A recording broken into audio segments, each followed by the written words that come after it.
Hey everybody, in this video I'm going to talk about CurrencyManage and values online. So we've got a database of values for pretty much all of the United States notes and most of the Canadian notes listed in the database. However, let's say you want to get some more information and some more second opinion maybe about the values.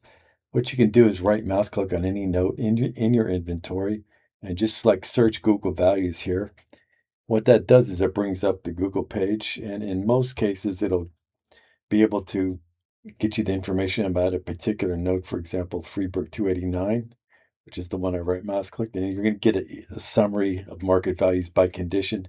And I believe Google arrives at these values by consulting most of the leading dealer sites and eBay and places like that.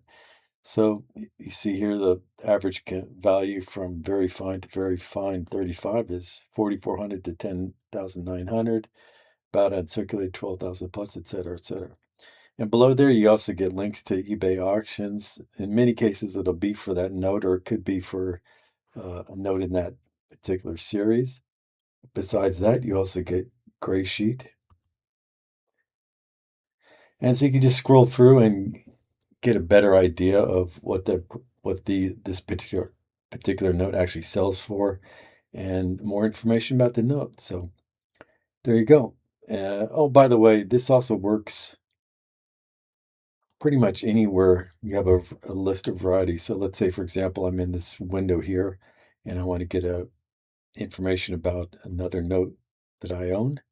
And you just right mouse click and select again, search Google for values.